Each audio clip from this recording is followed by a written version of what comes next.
Welcome back to BCN news. Annamayya జిల్లా రాయచోటి పట్టణంలో ఎన్నో ఏళ్లుగా నెలకొన్న సమస్యను సొసైటీ సభ్యులతో మాట్లాడి సుమారు 49 లక్షలతో అన్ని రకాల హంగులతో పార్కును ఏర్పాటు చేయనున్నట్లు మంత్రి మండిపల్లి రాంప్రసాద్ రెడ్డి పేర్కొన్నారు. సొసైటీ అధ్యక్షులు Mandipalli Rahul Reddy, commissioner Ramana Reddy, contractor Gangi Reddy, TDP నేతలతో కలిసి ఆయన బోరు వేసే కార్యక్రమానికి భూమి పూజ నిర్వహించి ప్రారంభించారు. ఈ సందర్భంగా ఆయన మాట్లాడుతూ కూటమి ప్రభుత్వం అధికారంలోకి వచ్చిన 20 నెలల్లో రాయచోటి పట్టణంలో అనేక అభివృద్ది కార్యక్రమాలు చేపట్టామని తెలియజేశారు. రాయచోటి నియోజకవర్గంలో ఎన్నో అభివృద్ధి కార్యక్రమాలు చేపట్టడం జరిగింది. దానిలో భాగంగానే రాయచోటి పట్టణానికి సంబంధించి గుండెకాయ లాంటి ఎస్ఎన్ కాలనీలో ఏదైతే ఇక్కడ పార్కు కోసం గత 60 సంవత్సరాలుగా పెండింగ్లో ఉన్న స్థలాన్ని ఈరోజు మన ప్రభుత్వం ఏర్పాటైన తర్వాత అందరికీ ఆమోదయోగ్యంగా అందరితో చర్చించి పట్టణంలో ఉన్న ప్రజలైతేనే సొసైటీ సభ్యులతో చర్చించి మున్సిపల్ నిధులతో అభివృద్ధి చేసే కార్యక్రమాన్ని చేపట్టడం జరిగింది. దానిలో భాగంగానే మొట్టమొదటిగా 49 లక్షల రూపాయలు మున్సిపల్ అడ్మినిస్ట్రేషన్ నుంచి పార్క్ కోసం కేటాయించి నిధులు చేశాం. ఈరోజు ఇక్కడ బోరు కూడా వేయడం జరిగింది. వచ్చే 6 నెలల్లోనే ఎస్ఎన్ కాలనీలో అధునాతనమైన సౌకర్యాలతో వాకింగ్ ట్రాక్ పార్కు నిర్మాణం చేపడతాం. అలాగే రాయచోటి పట్టణానికి సంబంధించి సుందరీకరణ పనులు కూడా జరుగుతూ ఉన్నాయి. ఎక్కడెక్కడ సర్కిల్ ఉన్నాయో అక్కడ పెండింగ్ ఉన్న పనులు అయితేనే, అలాగే సిమెంట్ రోడ్ల నిర్మాణం ఎక్కడెక్కడ పెండింగ్ ఉన్నాయో అవి కూడా చేపట్టడం జరిగింది. అలాగే ముఖ్యంగా రాయచోటికి సంబంధించి చాలామంది ప్రజల్లో నీటి సమస్య గురించి చర్చ జరుగుతూ ఉంది. దానిలో భాగంగానే రాయచోటికి గత ప్రభుత్వాల్లో గత 15 సంవత్సరాలుగా ఏదైతే వెలుగులు వాటర్ స్కీమ్ 1వ స్కీము వాటరు రాయచోటి పట్టణానికి వస్తున్నాయి, అదే విధంగా 2వ లైన్ కూడా తీసుకొచ్చేదానికి ముఖ్యమంత్రి గారు ఒప్పుకున్నారు. దాని మీద కూడా ఆ డిజైన్ మీద ఈరోజు అధికారులతో మాట్లాడడం జరిగింది. తప్పకుండా రాయచోటికి రోజుకు 2 రోజులకు ఒకసారి నీళ్ళు ఇచ్చే విధంగా ఈ ప్రభుత్వంలోనే ఈ వచ్చే 1.5 సంవత్సరంలో చర్యలు తీసుకుంటాం. వెలుగులు వాటర్ స్కీమ్ 2nd లైన్ ఏదైతే ఉందో దాన్ని అమృత్ స్కీమ్ కింద శాంక్షన్ చేయించుకునే దానికి ప్రతిపాదనలు ఉన్నాయి, అవి కూడా రెడీ అవుతున్నాయి. కాబట్టి తప్పకుండా రాయచోటి పురపాలక ఏదైతే సంస్థ ద్వారా అలాగే రాష్ట్రం నుంచి వచ్చే నిధుల ద్వారా రాయచోటి పట్టణానికి సంబంధించి ఇప్పటికే రింగ్ రోడ్డు విషయంలో ఫ్లైఓవర్ ఒకటి జరుగుతూ ఉంది. అలాగే ఎడం పక్కల ఏదైతే ఉందో దానికి సంబంధించి చల్లంపల్లి రింగ్ రోడ్డుకు అది కూడా పెండింగ్ చాలా 10-14 సంవత్సరాల్లో ఉండడం, అక్కడ కూడా ల్యాండ్ అక్విజిషన్ 9 కోట్ల రూపాయలు పెండింగ్ ఉండడం, దానికి కూడా కలెక్టర్ గారి దగ్గర నిధులు కూడా ఏర్పాటు చేయడం జరిగింది. అది చేస్తే రాయచోటి చుట్టుపక్కల రౌండ్గా ఉండే రింగ్ రోడ్డు పనులు కూడా అధునాతంగా రెడీ అయిపోతాయి. అలాగే రాయచోటిలో డ్రైనేజ్ వ్యవస్థ ముఖ్యంగా, అలాగే ఎలక్ట్రిసిటీ పాత పోల్లు కన్వర్షన్ కూడా ఏపీఎస్పీడీసీఎల్ అధికారుల దగ్గర ఎస్టిమేట్ రావడం జరిగింది. ఆ పనులు కూడా మొదలు పెడతామని తెలియజేస్తాం. వచ్చే 2-3 నెలల్లో పురపాలక ఎన్నికలు వస్తూ ఉన్నాయి. దానిలో భాగంగానే నిన్నటి రోజున రాష్ట్ర వ్యాప్తంగా గెజిట్ నోటిఫికేషన్ రిలీజ్ చేయడం జరిగింది. అది డీలిమిటేషన్ కమిటీ అంటారు. ఆ డీలిమిటేషన్ కమిటీలో ప్రతి ఒక్క మున్సిపాలిటీలో ఉన్న జనాభా ప్రాతిపదికన వార్డుల యొక్క విభజన జరిగేదానికి ఎన్నికల సంఘం, పురపాలక శాఖ అలాగే అడ్మినిస్ట్రేషన్ GAD నుంచి కూడా నేను నోటిఫికేషన్ వచ్చింది. దానిలో భాగంగానే ఈసారి రాయచోటి పట్టణంలో అందరికీ ఏ విధమైన సమస్యలు లేకుండా ఎక్కడెక్కడ ఏ వార్డు ఉన్నాయి, వార్డుల్లో కూడా సమస్యలు చాలా ఉన్నాయి. ఆ రోజు ఆ ప్రభుత్వంలో వార్డు డివిజన్లోనే చాలా తప్పులు జరిగాయి. ఒక వార్డే 4 ప్రాంతాల్లో ఉండే పరిస్థితి వచ్చింది. ఆ ఓట్లు వేసుకునేటప్పుడు కూడా అక్కడ ఉన్న కార్పొరేటర్ని ఎన్నుకున్నప్పుడు వాళ్ళ సమస్యలు చెప్పుకునేదానికి కూడా చాలా సమస్యలు ఉన్నాయి. ఇప్పుడు 44 వార్డులు కావడం జరిగింది. కాబట్టి 1వ వార్డు నుంచి 44వ వార్డు వరకు రాయచోట్లో ఉన్న అన్ని వార్డులను ప్రక్షాళన చేసి ప్రజలకు ఏ విధంగా మంచి జరుగుతుందో అదేవిధంగా వార్డుల యొక్క పునర్విభజన జరుగుతుంది. ఆంధ్రుల కళల రాజధాని అమరావతికి పార్లమెంట్ ఆమోదం చారిత్రక ఘట్టమని ఉంగుటూరు ఎమ్మెల్యే పచ్చమట్ల ధర్మరాజు అన్నారు.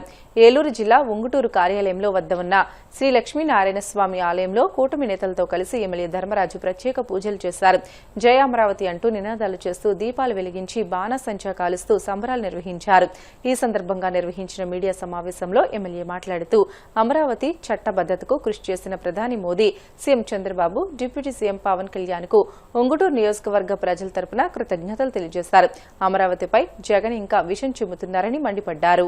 ఈ రోజు రాజ్యసభలో ఆ తీర్మానాన్ని ఆమోదించినందుకు మన ప్రధానమంత్రి నరేంద్ర మోడీ గారికి, ఉభయ సభ సభ్యులకు, అలాగే ఏదైతే రైతులు 29,000 మంది కలిసి 34,000 ఎకరాలను ఇచ్చిన ప్రతి ఒక్కరికి కూడా ఆంధ్ర ప్రజల యొక్క సంతోషంతో వారందరికీ కూడా హృదయపూర్వక కృతజ్ఞతలు తెలియజేస్తూ ఒక పండుగ వాతావరణంలో రాష్ట్రం అంతా కూడా ఎంతో సంతోషకరంగా ఉంది. ఈ రోజున ఏదైతే మన ముఖ్యమంత్రి నారా చంద్రబాబు నాయుడు గారు, మన ఉప ముఖ్యమంత్రి పవన్ కళ్యాణ్ గారి అధ్యక్షంలో ఎంతో మంది కోరుకునే విధంగా ఎన్నో ప్రయత్నాలు చేసి ఈ రాష్ట్రానికి శాశ్వత రాజధానిగా ఏకైక రాజధాని అమరావతి అని దాన్ని ఎప్పటికీ ఎవరు మార్చినట్టుగా, అంటే అమరావతి అనేది ఈనాటిది కాదు, 3000 సంవత్సరాల చరిత్ర గల రాజధాని అమరావతి. అలాంటి అమరావతి పేరును పెట్టి ప్రపంచంలోనే ఎక్కడా లేని విధంగా రాజధానిని తయారు చేసే ప్రక్రియలో గత ప్రభుత్వం వచ్చి దాన్ని ఎంత విధ్వంసం చేసిందో మీరందరూ కూడా చూస్తున్నారు. ఈ రోజున ఆ రాజధాని శరవేగంగా పుంజుకుంటూ ఉంటే మన గత పాలనలో 19 నుంచి 24 కాలంలో మన రాష్ట్రానికి రాజధాని లేకుండా రాష్ట్రాన్ని ఒక విధ్వంసకర పరిస్థితుల్లోకి నెట్టి ఒక చీకటి రోజులకి, అంటే అది ఒక చీకటి అధ్యాయంగా మిగిల్చేటట్టు చేసి మన ఆంధ్రుల ఆత్మగౌరవాన్ని కూడా దెబ్బతీసే విధంగా ఆ ముఖ్యమంత్రి పరిపాలన సాగింది. అంటే అతను ఒక విలక్షణ కార్యక్రమాల్ని వికృత ఆలోచనలతోనే అతను ముందుకు వెళ్ళడం ఈ రోజు కూడా చూస్తున్నాం. అమరావతి రాజధాని అంటే అమరావతి మాట పలకడానికే ఇష్టపడకుండా ఏదో 3 ప్రాంతాలని మచిలీపట్నం, విజయవాడ, గుంటూరు, మాగువీస్ అంటే పేరు కూడా ఎవరో కూడా ఊహించినట్టు, అంటే అతనికి ఒక రాజధాని గురించి కూడా ఆవశ్యకత గురించి కూడా తెలవకుండా రాజ్యాంగంలో రాజధానులు లేవు, ఏయో రకరకాల అపోహల్ని ప్రజల్ని భయభ్రాంతుల్ని చేసి అలాగే అధికారులను కూడా భయభ్రాంతులకు గురి చేసి ఆయన ప్రెస్ మీటింగ్ పెట్టి చెప్పడం అంటే చాలా దురదృష్టకరం. అలాంటి అతన్ని గతంలో మన ముఖ్యమంత్రిగా చెప్పుకోవడానికి కూడా ప్రజలందరూ కూడా చాలా సిగ్గుపడేటట్టు అతని యొక్క ప్రెస్ మీట్ లో కూడా చెప్తున్నారు. ఆయన ఈ రోజున ఒక పండగ వాతావరణంలో రాష్ట్ర వ్యాప్తంగా అందరూ ఈ అమరావతి మన రాజధాని అనే గర్వంగా చెప్పుకునే విధంగా ప్రపంచంలోనే ఈ రోజు ఒక వేడుక వాతావరణం ఏర్పడ్డది. దానికి అందరికీ కూడా మరొక్కసారి మన ప్రధానమంత్రి నరేంద్ర మోడీ గారికి, మన ముఖ్యమంత్రి నారా చంద్రబాబు నాయుడు గారికి, మన ఉప ముఖ్యమంత్రి పవన్ కళ్యాణ్ గారికి మా ప్రజలందరి తరపున కృతజ్ఞతలు తెలియజేసుకుంటూ మీ అందరికీ కూడా మరొకసారి ఆ హృదయపూర్వక నమస్కారాలు. జై హింద్. నెల్లూరు జిల్లా గూడూరు పట్టణంలోని ప్రభుత్వ ఏరియా హాస్పిటల్లో ఎమ్మెల్యే సునీల్ కుమార్, ఆర్డీఓ సత్యనారాయణ ఆధ్వర్యంలో హాస్పిటల్ డెవలప్మెంట్ కమిటీ సమావేశం నిర్వహించారు. కమిటీ మెంబర్లు, వైద్యులు పలు అంశాలపై చర్చించారు. కావలసిన వసతుల గురించి ఎమ్మెల్యేకి వివరించారు. రోగుల వద్దకు వెళ్లి అందుతున్న వైద్య సేవల గురించి అడిగి తెలుసుకున్నారు. ఈ సమావేశంలో సూపరింటెండెంట్ షరీనా, కమిటీ మెంబర్లు కిరణ్ కుమార్, చెంచు రామయ్య, భారతి, హాస్పిటల్ సిబ్బంది పాల్గొన్నారు. హాస్పిటల్ సంబంధించిన విషయాల్లో ఆల్రెడీ పనిచేస్తున్నారు కాబట్టి ఆయన కూడా పూర్తి అవగాహన హాస్పిటల్పై ఉంది. ఆయన సలహాలు కూడా ఇక్కడ ఇవ్వడం జరిగింది. అలాగే పెద్దలు కిరణ్ ఉన్న వాస్తవ పరిస్థితి కూడా మా చెంచరామయ్య కానీ మా భారత అందరూ కూడా చెప్పారు. అవన్నీ కూడా మన మిడ్స్లో పొందపరిచాం, ఏమేమి ఇబ్బందులు ఉన్నాయో. అలాగే పోలీస్ అవుట్ సోర్సింగ్ కావాలని చెప్పి కూడా మా మరో డాక్టర్లు అడిగారు.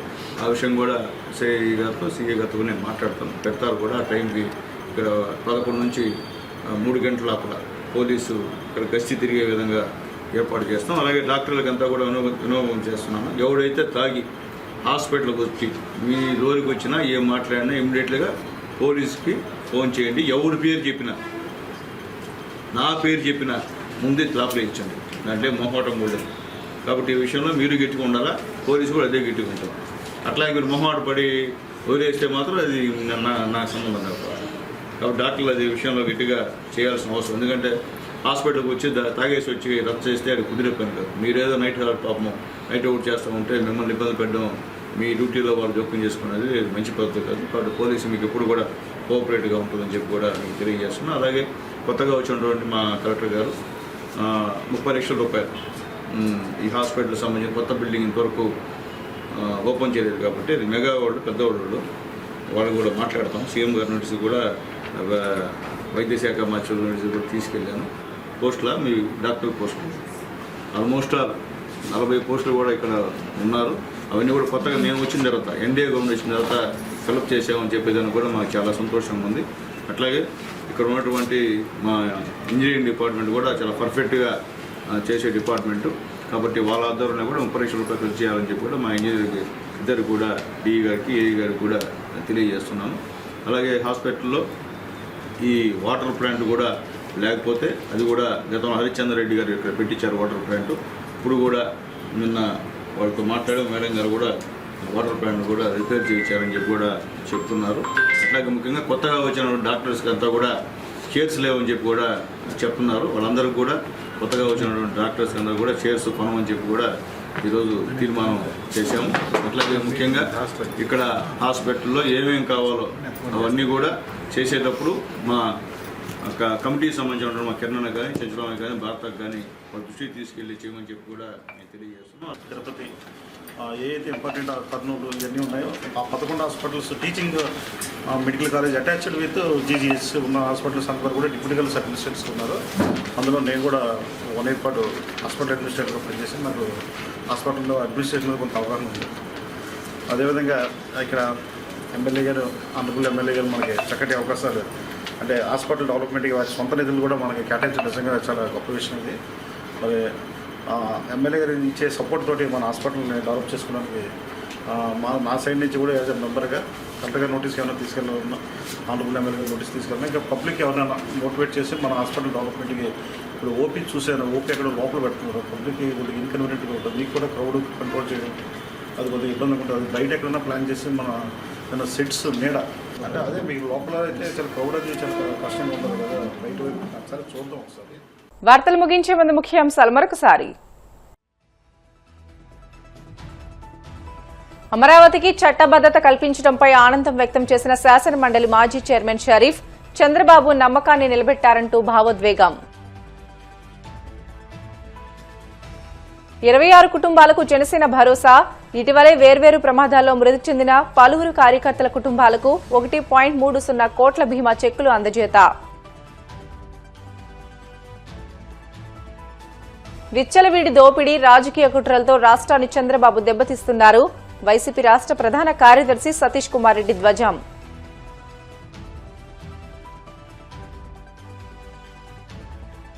గోవింద నామస్మరణతో మార్మోగిన కోనసీమ తిరుమల. కనుల పండుగగా పూర్ణాహుతి, శ్రీవారి చక్రస్నానం, ధ్వజారోహణ.